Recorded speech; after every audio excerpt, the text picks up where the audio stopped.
दोस्तों, दिल्ली शिक्षा विभाग ने सत्र 2024-25 के फाइनल एग्ज़ाम के लिए सैंपल पेपर जारी कर दिए हैं। आज हम 8वीं क्लास के लिए हिंदी का पेपर लेकर के आए हैं सॉल्यूशन के साथ। इस वीडियो के एंड में आपको बताऊंगा कि पासिंग के लिए कितने मार्क्स लाना आपको सब्जेक्ट वाइज ज़रूरी होगा, पास कौन सा बच्चा होगा, कौन सा बच्चा फेल माना जाएगा। तो सारी बातें आपको क्लियर होंगे इस वीडियो में। सबसे पहले वीडियो को लाइक कर लीजिए एंड अपने दोस्तों को भी क्लास ग्रुप में शेयर कीजिएगा। चैनल पर अगर आप पहली बार आए तो सब्सक्राइब जरूर कर लीजिए ताकि आने वाली सारी अपडेट आपको लगातार मिलती रहेगी। पेपर का जनरल पैटर्न समझ लेते हैं। 2.5 घंटे का आपका पेपर होता है फाइनल में और ये आपका 60 नंबर का पेपर होगा। ठीक है, ये आपका मिड टर्म में भी सेम ही था लगभग। तो 2 खंडों में आपका ये पेपर होगा। सबसे पहला प्रश्न आपके लिए रहता है वो रहता है एक पैसेज, और इस पैसेज को आपको ध्यानपूर्वक पढ़ना है। एक बार मैं आपको पूरा पैसेज दिखा देता हूँ। और ये पैसेज जो है ना आपको 7th क्लास का रहेगा। 7th क्लास का पेपर पैसेज है। अचरज नहीं कि पहले उत्तर भारत में जो चीज़ें गली मोहल्लों की दुकानों में आम हुआ करती थी उन्हें अब खास दुकानों में तलाशा जाता है। एक पैसेज है, पूरा पैसेज आप पढ़ लीजिए। मैं आपको सीधे क्वेश्चंस पे ले चलता हूँ। यहाँ पे जो 2 क्वेश्चंस होंगे 2-2 नंबर के, ये बढ़िया रहता है कि एक सवाल अगर आपने सही कर दिया तो आपको 2 नंबर मिल जाएंगे। एक खास चीज़ मैं आपको बताना चाहूँगा कि 8वीं क्लास के बच्चे एसएससी की तैयारी में आज से ही लग जाइए। आपका एसएससी का पेपर भी होगा और अच्छी अपॉर्चुनिटी आपको मिलती है। एसएससी से रिलेटेड सैम्पल पेपर, सिलेबस सब कुछ मैंने इस वीडियो के डिस्क्रिप्शन में डाला हुआ है, आप जा कर के देख सकते हैं। आप मुझे व्हाट्सएप, इंस्टाग्राम, फेसबुक से भी हमसे संपर्क कर सकते हैं। पहला प्रश्न है, गद्यांश के अनुसार आधुनिकता का हमारे खान पान पर क्या प्रभाव पड़ा। तो ये 4 ऑप्शन आपके पास है, चारों में से एक उत्तर आपका सही है।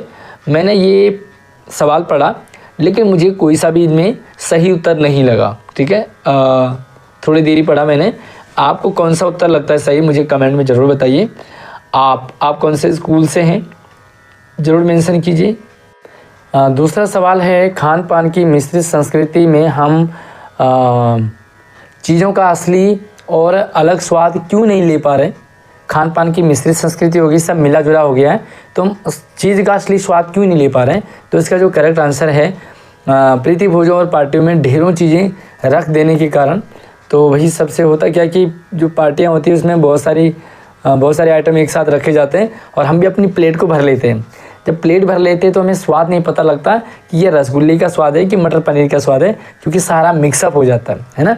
तो जब मिक्सअप हो जाता है तो आपको अलग अलग चीज़ का स्वाद, एक्चुअल स्वाद पता नहीं लगता है। दूसरा प्रश्न आपके लिए रहेगा, एक कविता है कठपुतली वाला, और ये भी आपके 7th क्लास का रहेगा। ठीक है, जो कविता है और जो पैसेज है वो 7th क्लास के यानी कि पिछली क्लास के रहेंगे। और ये कविता आपने ज़रूर पढ़ी होगी, कठपुतली गुस्से से उबली, बोली ये धागे क्यों है मेरे पीछे आगे। अब आपके लिए पहला प्रश्न है कि काव्यांश के अनुसार कठपुतली क्रोध में क्यों थी। तो सिंपल सी बात है, कठपुतली क्रोध में इसलिए थी क्योंकि वह धागों से संचालित हो रही थी, वो धागों से चल रही थी। वो चाहती थी कि धागे तोड़ दिए जाएं और धागों से बंधी थी, इसलिए वो गुस्से में थी। अगला प्रश्न है, हमें अपने मन के छंद छुए। पंक्ति जो ये लाइनें हैं इसमें कठपुतली अपने मन की कौन सी इच्छा पूरी करना चाहती है। तो भैया कौन सी इच्छा पूरी करना चाहती है, वो छंद छूना मतलब नाचना। तो अपने मन से नाच नहीं पा रही थी कठपुतली, इसलिए उसने कहा कि अपने मन के छंद छुए, मुझे बहुत समय हो गया है ना, यानी कि खुद नाचते हुए बहुत समय हो गया। अगला है आपके पास ग्रामर से रिलेटेड है और ये भी ऑप्शन वाले हैं, एक बार मैं जूम कर लेता हूँ। तो एक एक सवाल को अच्छे से समझते हैं। पहला प्रश्न है, निम्नलिखित में से व्यक्तिवाचक संज्ञा है। व्यक्तिवाचक, तो व्यक्तिवाचक में यानी कि पार्टिकुलर किसी एक पर्सन का नाम। तो भैया पर्सन कौन है, कबीरदास जी है ना। कबीरदास एक सिंगल पर्सन है और इसे आप लोग जानते ही हो। अगला भाववाचक संज्ञा पहचानिए। भाववाचक, तो भैया दिल्ली व्यक्तिवाचक है, गंगा भी व्यक्तिवाचक है। पार्टिकुलर एक नदी का नाम है गंगा और किसी एक शहर का नाम है दिल्ली। लेकिन त्रिभुज क्या है, ये आप मुझे कमेंट करके बताएंगे कि त्रिभुज जातिवाचक है, व्यक्तिवाचक है। हाँ, भाववाचक तो नहीं है, क्योंकि भाववाचक सिर्फ एक ही शब्द है, मिठास। तो आपका करेक्ट आंसर क्या हो गया, ग। लेकिन त्रिभुज जातिवाचक है कि व्यक्तिवाचक है, मुझे कमेंट में आप जरूर बताइए।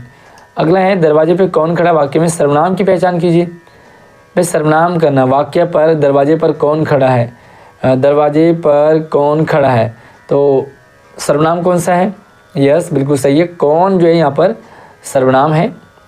पुलकित पंख टूट जाएंगे, खिले हुए पंख हमारे टूट जाएंगे, विशेषण की पहचान करनी है। तो कौन सा विशेषण है पुलकित पंख? ये आपका गुणवाचक। पंख कैसे हैं? खिले हुए हैं, ठीक, तो ये गुणवाचक है। आगे चलते हैं और अब ये जो पैसेज आपके पास है ये आपके 8वीं क्लास का रहेगा। क्या निराश हुआ जाए, है ना। एक बार पूरा पैसेज आप पढ़ेंगे। क्या निराश हुआ जाए से है, मैं एक बार आपको पूरा पैसेज दिखा देता हूँ और यहाँ पे आप पूरा पैसेज देखेंगे। दोषों का पर्दाफाश करना बुरी बात नहीं है। बुराई यह मालूम होती है कि किसी के आचरण के गलत पक्ष को उद्घाटित करके उसमें रस लिया जाता है और दोषोद्घाटन को एकमात्र कर्तव्य मान लिया जाता है। इसी तरह से पूरी पैसेज को पढ़ेंगे तो आप इन प्रश्नों के उत्तर दे पाएंगे। तो आइए, पहला प्रश्न है, गद्यांश के अनुसार दोषों का पर्दाफाश करना बुरी बात नहीं है। इसका क्या मतलब है? दोषों का पर्दाफाश करना बुरी बात नहीं है। कमियों पर हंसना चाहिए, कमियों के प्रचार से बचना चाहिए, कमियों को उजागर करना चाहिए या कमियों की प्रशंसा करनी चाहिए? क्या आंसर है इसका? तो इसका जो करेक्ट आंसर रहेगा वो रहेगा कमियों के प्रचार से बचना चाहिए।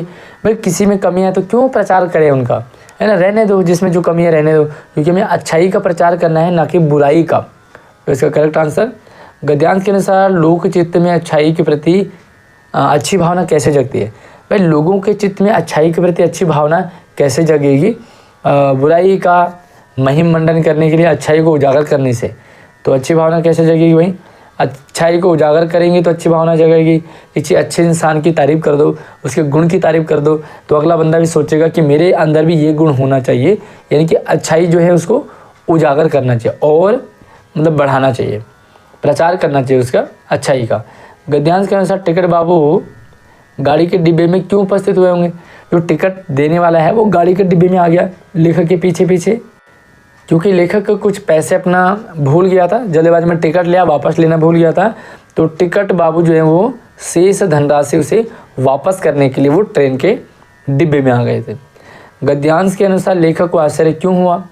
तो भाई आश्चर्य हुआ कि पैसे छूट गए थे, टिकट बाबू ने ईमानदारी दिखाई, क्योंकि आजकल ईमानदारी कोई दिखाता नहीं है, और टिकट बाबू ने ईमानदारी दिखाई तो लेखक हैरान हो गए, यार ऐसे लोग भी हैं जो ईमानदारी दिखाते हैं। अब एक कविता है, मैया कबे बड़े की चोटी, सूर के पद, सूरदास के पद से लिया गया है। कितनी बारे मोही दूध पिए तो भैया आज हूँ है छोटी। तो इस तरह से आप इस कविता की लाइनें पढ़ेंगे तो आपको अच्छे से आ जाएगा ये क्वेश्चन भी। प्रश्न है कि काव्यांश के अनुसार कृष्ण माँ से क्या प्रश्न पूछ रहे हैं? तो कृष्ण क्या पूछ रहे हैं कि मैया कब ही बढ़ेगी कब बड़ी होगी? तो ये आपका बी ऑप्शन करेक्ट है, चोटी कब बड़ी होगी, पूछते हैं बार बार भाई कब बड़ी होगी। काव्यांश के अनुसार बालक कृष्ण अपनी चोटी बढ़ाने के लिए क्या प्रयत्न करते हैं? तो भाई क्या प्रयत्न करते हैं? बार बार में दूध पियत भाई, बार बार दूध पीते हैं। तो दूध के पीने से माँ कहते हैं कि दूध पिएगा तो चोटी लंबी हो जाएगी, इसलिए कृष्ण जो है बार बार दूध का सेवन करते हैं। अगला है, बालक कृष्ण माँ से क्या न देने की उलाहना करते हैं? वो कहते हैं कि भाई मुझे तुम ये चीज़ नहीं देती हो, कौन सी? बार बार मुझे दूध पिलाती हो लेकिन मुझे माखन रोटी नहीं देती हो। तो आपका सी ऑप्शन बिल्कुल करेक्ट है। अगला चलते चौथे प्रश्न की तरफ। इस पद के रचयिता कौन है? तो यार रचयिता सूरदास है। कौन है इसके रचयिता? सूरदास हैं, और सूर के पद है तो सूरदास ही लिखेंगे। अगला है, बदलू की चिड़ किससे थी? लाख की चूड़ियाँ पाड़ के आधार पे बताइए। तो बदलू को चिड़ किससे थी? बदलू को चिड़ थी कांच की चूड़ियों से, ठीक है। लाख की चूड़ियाँ तो खुद बनाता था, ना ही उसे लोगों से चिड़ थी, ना ही उसे बाकी चीज़ों से चिड़ थी, सिर्फ कांच की चूड़ियों से चिड़ थी। बस की यात्रा पाठ में बस कैसी थी? बस कैसी थी?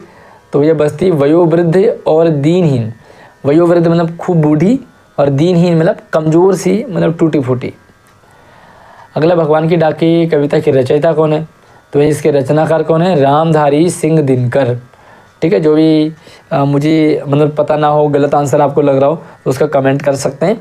एसओसी की तैयारी जरूर करें। आप मुझे इंस्टाग्राम, व्हाट्सएप, फेसबुक, ट्विटर सभी जगह मुझसे संपर्क कर सकते हैं। मैंने सारे नंबर ID वीडियो के डिस्क्रिप्शन में डाले हुए हैं। अगला प्रश्न है कि पक्षी और बादल किसके डाके हैं? तो पक्षी और बादल भगवान के डाके हैं, ठीक है। ये बड़ा आसान सा है। अब आपको ग्रामर से रिलेटेड लिखने वाले सवाल, अभी तो MCQ थे लेकिन अब आपको लिखना पड़ेगा। व्याकरण प्रश्नों के उत्तर देंगे। सुख दुख में समास कौन सा है? तो सुख दुख में कौन सा है? द्वंद्व समास, सुख और दुख। तो ये कौन सा आपका द्वंद्व समास, जैसे माता पिता, आजकल, ऊपर नीचे, तो ये सारे जो है द्वंद्व समास है। आरामदेह शब्द में मूल शब्द क्या है और प्रत्यय क्या है? तो भैया मूल शब्द क्या है आपका? आराम, ये मूल शब्द है, और देह क्या है आपका? प्रत्यय है। ठीक, जो पीछे लगता है प्रत्यय होता है। आगे देखेंगे, नादान शब्द की भाववाचक संज्ञा बतानी। तो नादान शब्द में अगर आप ई जोड़ देंगे तो बन जाएगा नादानी। तो नादानी आपका क्या है? एक भाव है, भाववाचक संज्ञा। खट्टे आम ले आओ, वाक्य में विशेषण छाटेंगे। तो विशेषण क्या है भाई? गुणवाचक में ऊंचा नीचा, काला मोटा पतला, खट्टा मीठा नमकीन, ये सारा जो है आपका विशेषण है। तो इसमें खट्टा जो है वो आपका विशेषण है। आगे चलते हैं, और कुछ वन वर्ड वाले आपको क्वेश्चन मिलेंगे, एक बार इन्हें ध्यान से देखें। निम्नलिखित प्रश्नों के उत्तर काव्य पाठों के आधार पर देंगे कविता से। यह सबसे कठिन समय नहीं, यह बताने के लिए कवयित्री द्वारा लिखे गए कोई एक तर्क। तो यह सबसे कठिन समय नहीं में बहुत सारे तर्क देते हैं। भाई अभी भी चिड़िया अपनी चोंच में तिनका दबा के उड़ने को तैयार है, अभी भी स्टेशन पे ट्रेन खड़ी है, अभी भी कोई आपको गिरते हुए पत्ते को थामने के लिए खड़ा है। तो ये क्या है? एक तर्क है। कवि ने तलवार और म्यान में से किसका मोल करने की बात की गई है? तो कबीरदास जी कहते हैं कि म्यान को पढ़ा रहने दो, मोल करो तलवार का। तो तलवार का यहाँ पर म्यान है, किसका लिखेंगे आप? इन पंक्तियों में कवि के अनुसार तलवार का मोल होता है, न कि म्यान का। अगला है आपका, बालक कृष्ण किस लोभ के दूध पीने को तैयार हो जाते हैं? तो किस लोभ से? चोटी बढ़ाने के लोभ से। तो आप क्या लिखेंगे? बालक कृष्ण चोटी बढ़ाने के लोभ के कारण दूध पीने को तैयार हुए। एक महादेश से दूसरे महादेश को कौन जाते हैं? भगवान की डाकिए। ठीक, सिंपल सा है, कोई ज़्यादा इसमें सोचने समझने वाली बात नहीं है। अब यहाँ से आप देखेंगे निम्न के प्रश्नों की उत्तर गद्य पाठों के आधार पे। अच्छा, ऊपर काव्य यानी कि कविता से है, नीचे गद्यांश से। लाला झावलाल की से उनकी पत्नी ने कितने पैसों की मांग की थी? तो कितने की थी भैया? 250। बदलू किस चीज़ की चूड़ियाँ बनाता था? तो बदलू बनाता था लाख की चूड़ियाँ। ठीक है, और उससे चिड़ थी तो कांच की चूड़ियों से। सविनय अवज्ञा आंदोलन किसके नेतृत्व में किया गया था? बिल्कुल, जिसका सही आंसर है गांधी जी। तो पूरा लिखेंगे। किस सवारी को विनम्र सवारी कहा जाता है? साइकिल को। तो साइकिल विनम्र सवारी है क्योंकि रेड लाइट है, जाम लगा हुआ है, तो कंधे पे लेके चल दो, ना कोई डीजल, ना कोई पेट्रोल, ना कोई पैसा, एक बार ले लिया, विनम्र सवारी है, चलती जाती है। अब आपको यहाँ से जो क्वेश्चंस मिलेंगे ना, 4 प्रश्न, ये आपको लॉन्ग टाइप के मिलेंगे, मतलब आपको इन्हें लिखना पड़ेगा। अभी तो आपको टिक करने वाला था, वन वर्ड वाले थे, अब आपको एक्सप्लेन करना है लगभग 30 से 40 शब्दों में। तो आपको क्या करना है, थोड़ा सा 2 से 3 लाइन कम से कम आप पूरा आंसर लिखेंगे। वस्तु विनिमय प्रणाली क्या है? वस्तु विनिमय का मतलब होता है एक चीज़ ले करके दूसरी चीज़ देना, या दूसरी चीज़ दे करके एक लेना। सामान का आदान प्रदान, मतलब आपको दाल चाहिए तो आप किसी के घर जाएंगे, उन्हें अपनी कोई चीज़ दे देंगे लेकिन पैसा नहीं देंगे। ठीक है, तो वस्तु विनिमय प्रणाली क्या है? एक चीज़ को देना, दूसरी को लेना, सामान के बदले सामान। लेकिन आज इस पद्धति में पैसे का मतलब बोलबाला हो गया, हर चीज़ पैसे से आ रही है, सामान हो चाहे इंसान हो, सामान भी इंसान भी सब पैसे में आ रहे हैं। अगला है लाला साइकिल चलाना ग्रामीण महिलाओं के लिए आज़ादी का प्रतीक किस प्रकार बन गया? भैया पुडुकोट्टई की महिलाएं जो हैं, वहाँ का जो इन्वायरमेंट है वो पिछड़ा हुआ इलाका है। महिलाओं को साइकिल चलाना तो दूर, घर से बाहर निकलना मतलब बड़ा जी माना जाता था। तो भैया जब वहाँ की महिलाओं ने इसका विरोध किया, साइकिल चलाना शुरू किया, तो लोगों ने कमेंट करे और धीरे धीरे से सामाजिक स्वीकृति मिल गई, है ना। तो आज़ादी का प्रतीक जो है वो साइकिल चलाने को उन्होंने लिया, क्योंकि साइकिल क्या है, वो घूमता रहता है और आज़ाद रहता है, कोई टेंशन नहीं होती है। इसी तरह से उन्होंने आज़ादी के लिए साइकिल चलाने को प्रतीक बनाया। लाला झावलाल को बेढंगा लोटा पसंद नहीं था, लेकिन वे अपनी पत्नी को कुछ नहीं बोले, वे चुप क्यों रह गए आपके मन से? भाई मुझे तो लगता है कि पत्नी ने अभी लोटे में पानी दिया है। अगर वो ज़्यादा कुछ कहें तो कहीं बाल्टी में खाना नहीं मिले, कहीं परात में खाना दे दे उन्हें, तो यार कई चीज़ें हो सकती हैं। इसलिए अपनी इज्जत अपने हाथ, भैया ज़्यादा शान पट्टी मत करो, जो मिला चुपचाप खा लो, है ना। अगला जो है, धोखे मिलने के बाद भी लेखक निराश क्यों नहीं है? भैया सिंपल सी बात है, लेखक को धोखा मिला था, लेकिन उसके साथ ही लेखक के सपोर्ट भी किया था बहुत सारे लोगों ने।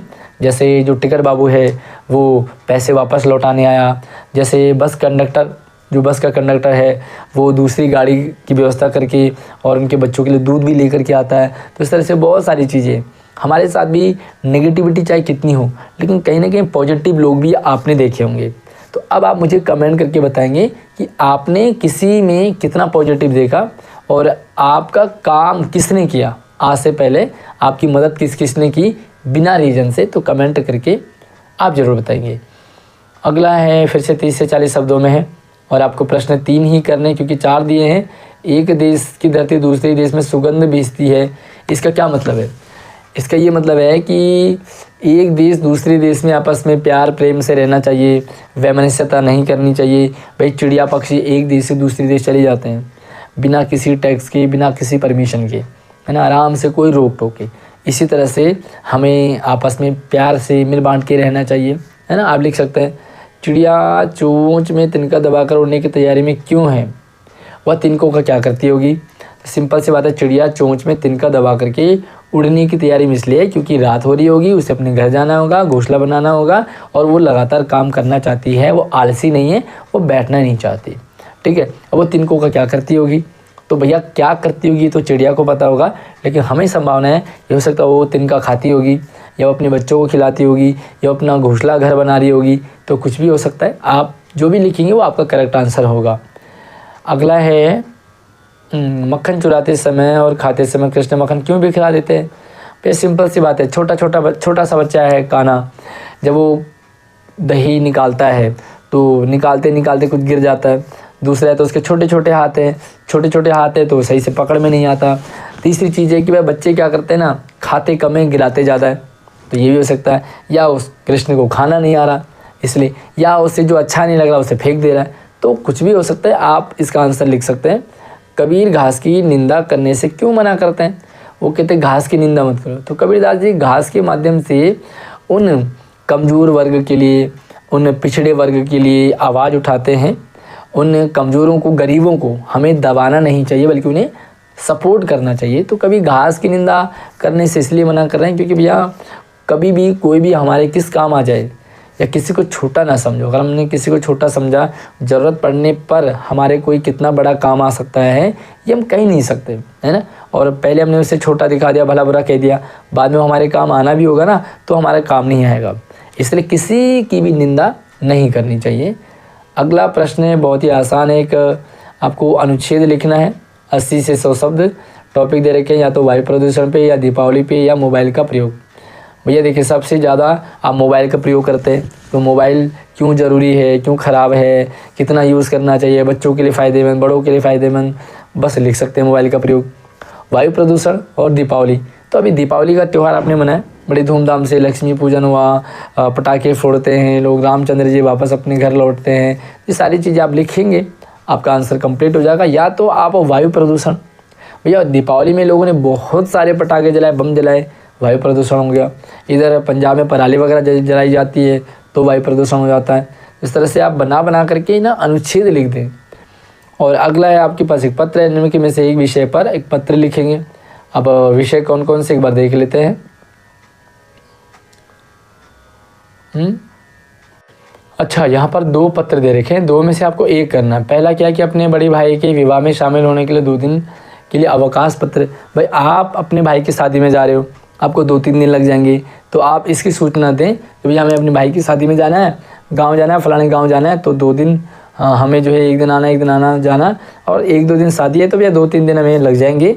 इस तरह से आप एप्लीकेशन बना करके लिख सकते हैं। दूसरा है, वाद विवाद प्रतियोगिता में प्रथम स्थान आने पर छोटे भाई को, आपका छोटा भाई वाद विवाद यानी कि डिबेट हुआ था स्कूल में, डिबेट में फर्स्ट आ गया, तो आप अपने भाई को, छोटे भाई को बधाई देंगे, है ना। तो बधाई किस तरह से देते हैं, प्रिय भाई खुश रहो वगैरह वगैरह फॉर्मेलिटी निभाएंगे। उसके बाद बताएंगे कि हमें पता चला कि आपको स्कूल से प्राइज़ मिला है, तो अच्छा लगा, खुशी हुई, आपको बहुत बहुत शुभकामनाएं, ऐसे आप आगे बढ़ते रहो, तरक्की करते रहो। इस तरह से आप बना करके आप अपना पत्र लिख सकते हैं, जो पत्र का फॉर्मेट होता है।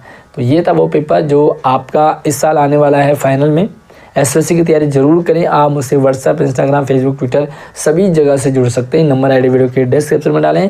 एसएससी से related sample paper, syllabus, pattern, form भरने का सब कुछ आपको उसी वीडियो के डिस्क्रिप्शन में आपको मिल जाएगा।